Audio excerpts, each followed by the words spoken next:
আচ্ছা, আপনি বাংলা বলতে পারেন? Yes, I know. Oh sorry, জি জানি। বাহ, কি সুন্দর বাংলা বলেন। Thank you. বসুন না।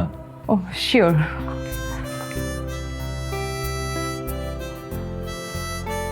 এটা হচ্ছে বেলের শরবত।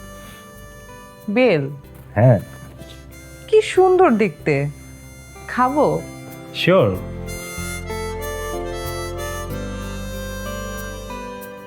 হুম, ডেলিশিয়াস।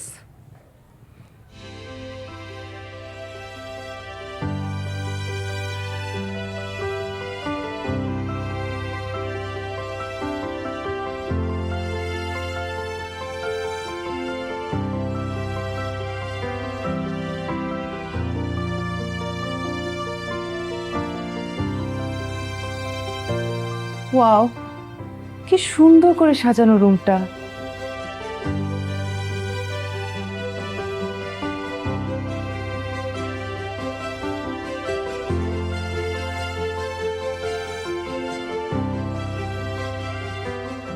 বিদেশে থাকা মেয়ে এমন বাঙালিয়ানা জানে কি করে?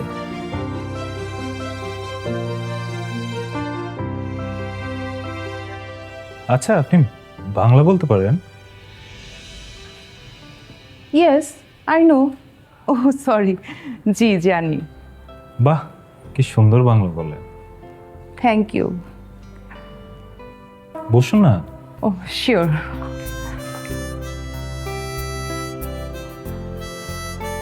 এটা হচ্ছে বেলের শরবত। বেল? হ্যাঁ। কি সুন্দর দেখতে, খাবো? শিওর।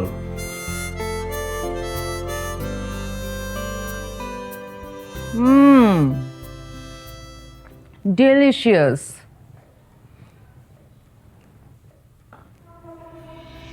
দারুণ।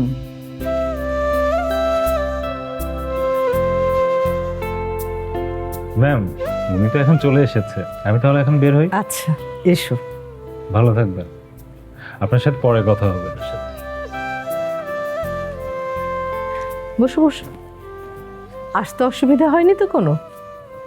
না, অ্যাড্রেসটা গুগল ম্যাপে সার্চ দিয়ে বুঝে নিয়েছিলাম। ইস, এই প্রযুক্তি কত যে এগিয়ে নিয়ে যাচ্ছে। জি। আচ্ছা, তুমি বলেছিলে যে তুমি গানের রিয়েলিটি শোতে জয়েন করতে চাও, কিন্তু গাইতে চাও রবীন্দ্রসঙ্গীত, তাই তো? জি, আমি আসলে লন্ডনে বিভিন্ন গানের প্রোগ্রামে অংশ নিয়েছি। হঠাৎ ফেসবুকে আমার এক বন্ধুর মাধ্যমে এই গানের ব্যাপারটা জানতে পেরেছি। তারপর রেজিস্ট্রেশন করে ফেললাম আর ডাক পড়লো। বাহ, কিন্তু সময় তো খুব কম। কবে থেকে শুরু করতে চাও? আপনি যেদিন বলবেন, আমি তো একদম ফ্রি। আম, সকালে সকালে আমার অফিস থাকে, তুমি চাইলে সন্ধ্যায় আসতে পারো। সন্ধ্যায়? হ্যাঁ, কোনো সমস্যা? না, আসলে হোটেলটা অনেক দূরে তো। হোটেল? তুমি তো বলেছিলে তুমি কোনো এক রিলেটিভের বাসায় উঠছো। না, উঠবো। ওনারা আসলে দেশে বাইরে গিয়েছেন তো, তাই এখন হোটেলে উঠেছি। আহ, তাহলে তোমার জন্য একটু রিস্ক হয়ে যাবে। মানে অচেনা শহর, একা একা যাতায়াত করা।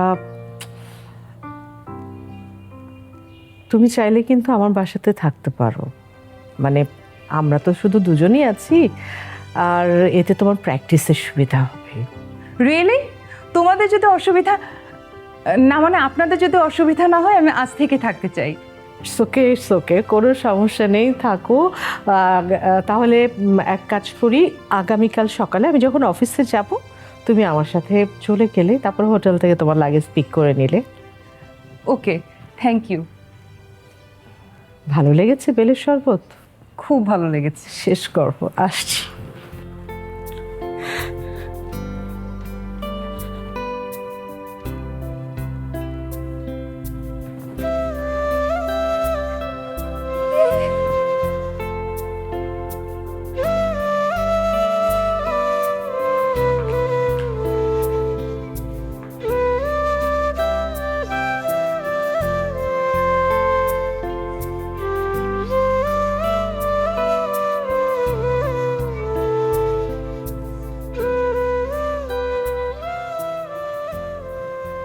হুম